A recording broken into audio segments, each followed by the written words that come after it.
there's some things that have been on my mind, and I want to share as well for just a few moments with your permission and God's prayers. And I just really want to tell you sometimes you have to realize that the weeds in your life are caused not by your enemies, but by you. Sometimes you are the greatest weed in your life. You are the greatest sower of weeds in your own life.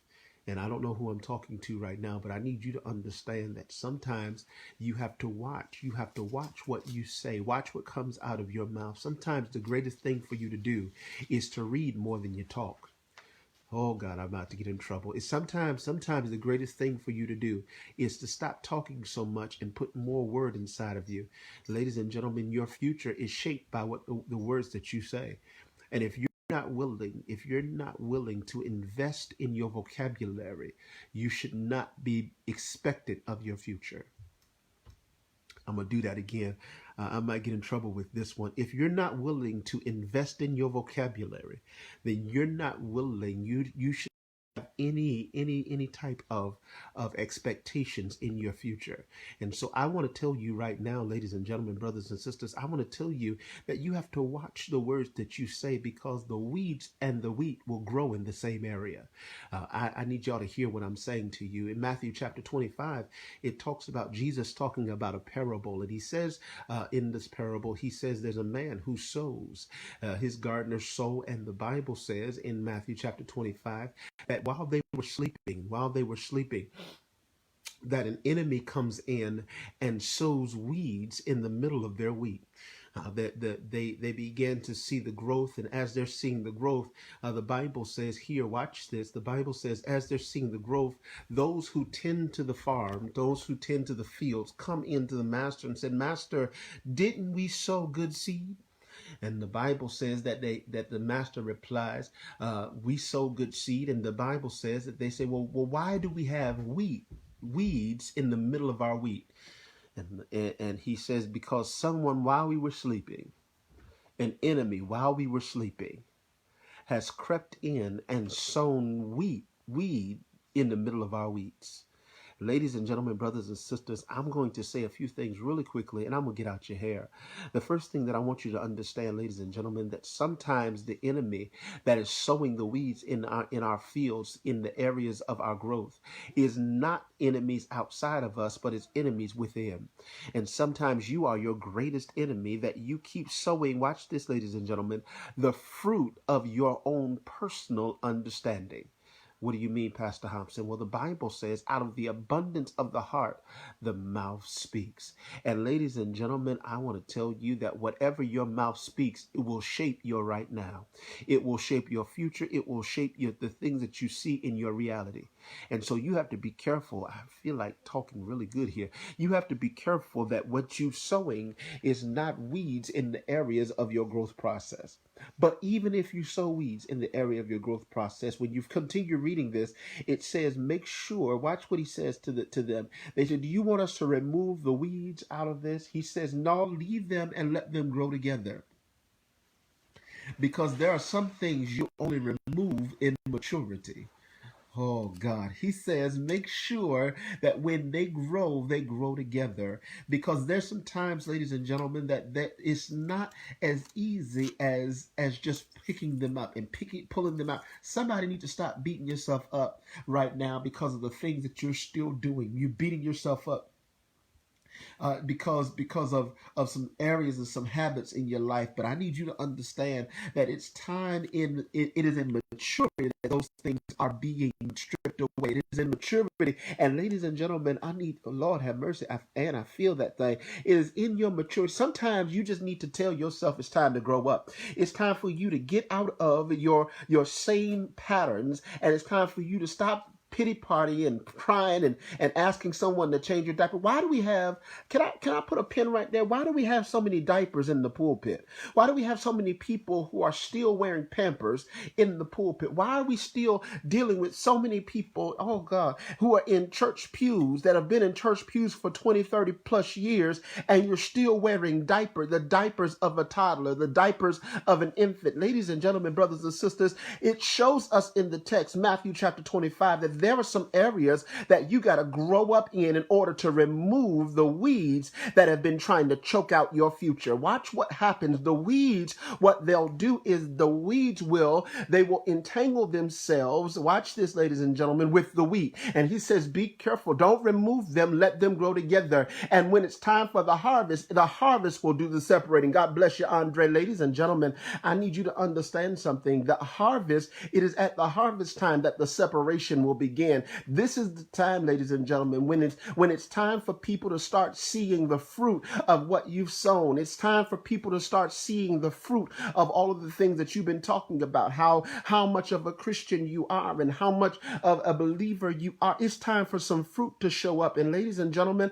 I need you to understand what he says in the text. He says that you should let the weeds and the wheat grow together, because if you're not careful, when you try to uproot the bad thing, you'll mess up the good thing. Ladies and gentlemen, brothers and sisters, I need you to catch this right quickly here. Sometimes, I'm going to do it right quick. Y'all, sometimes you need to just realize that there are some areas that some things only come out through fasting and prayer. So you have to remember that it is not always, what's going on in your life that you should be afraid of or going crazy about. Sometimes it's a part of the growing process, and you need to remember that in every instance, there are areas of your life that you got to grow up in. And when we're talking about Matthew 25, he said there are some things that you're going to only be able to remove in maturity so that you don't mess up the seed that you've already planted. Stop trying to do things prematurely. In the Bible helps us to understand in the text that the farmer shows some things that I need to highlight. The first thing the farmer shows is he shows patience. He shows patience because he understood that he planted good seed. Ladies and gentlemen, which means, watch this. Here's the part here's your shout cue for those of you. Hey, Dr. Breon Hall, here's your shout cue that you all need to. Here it is. If you haven't shouted yet, here's your shout cue. Even though the enemy planted weeds, it didn't stop the wheat from growing. Oh, you missed your shout cue. I'm going to do it one more time. Even though there were weeds growing and trying to choke out your future, it did not stop. Watch what he says. Because the seed I planted to steal my harvest, I'm worried. Lord have mercy. What I'm trying to help you to understand is what they did for evil, God can turn it around for my good. And while I'm sitting here waiting for my harvest to come in, I'm not going to trip. Lord have mercy. I'm not going to lose my mind. As I tell my members, I said, listen, babies, you don't have permission to trip unless God trips. If God ain't going crazy, you don't have permission to go crazy. If God is not about to lose his mind, why are you about to lose yours? As long as God is in control and everything is under his control, I'm not tripping about what I'm going through. I'm not going crazy. I'm not going to lose my mind. I'm not going to jump off the nearest cliff. I'm not going to run into a wall. All I got to do is wait. They that wait upon the Lord shall renew their strength. They'll mount up on wings as eagles. I got to behave myself. I started feeling something there. Ladies and gentlemen, brothers and sisters, I need you to understand. He said, let the weed and the wheat grow together. Now, it messed me up because one thing that I thought it was important, we started our own little growing industry back here in the house. And so we're trying to grow for our own personal, for the store and for some things, and we're trying to make sure that this season we're able to offer more fresh fruits and vegetables. We support all the local VA farmers, but we're also trying to do our own. We're trying to make sure that we're able to be a blessing even the more. And so what I've learned is that even in the middle of what's going on here, that there is a time that waits between the seed and the harvest. And ladies and gentlemen, it is in that time that you start to realize what's been planted in your life. Okay, watch what he says.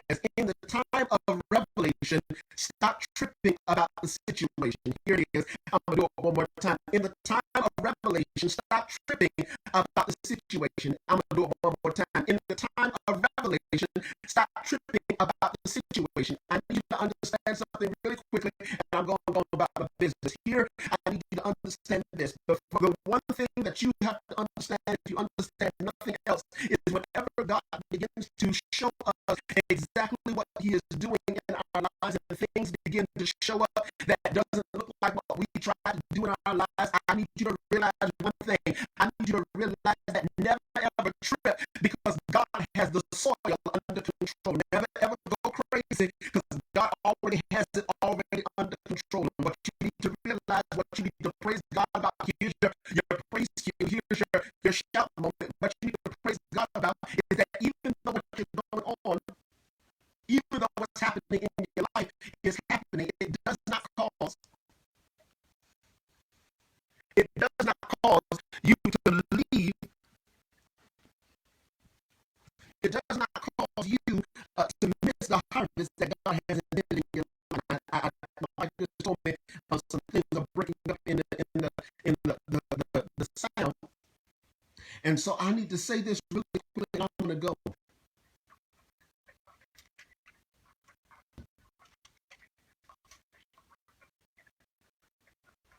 All right.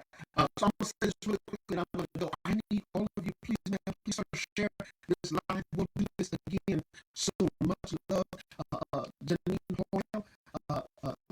Monty, hey, man, Dr. Ross, God bless you, man. Just love you. Herbert, hey, man,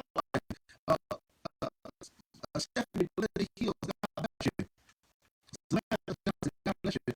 Vanessa, hey, Dr. Harris, God bless you. Andre, what's going on, man? Shani, Dr. Bell, God bless you. God bless you. I gotta go, but I definitely want to encourage to this topic of what God is revealing. It was time. What you need to, oh, glory be to God. Thank you, Holy Ghost. Let me say this, and I'm gone. What should make you trip and go crazy about in chapter 95? What should trip and make you go crazy is the fact that even though there are weeds growing with the wheat, it is simply a testimony that the seed was put in the ground.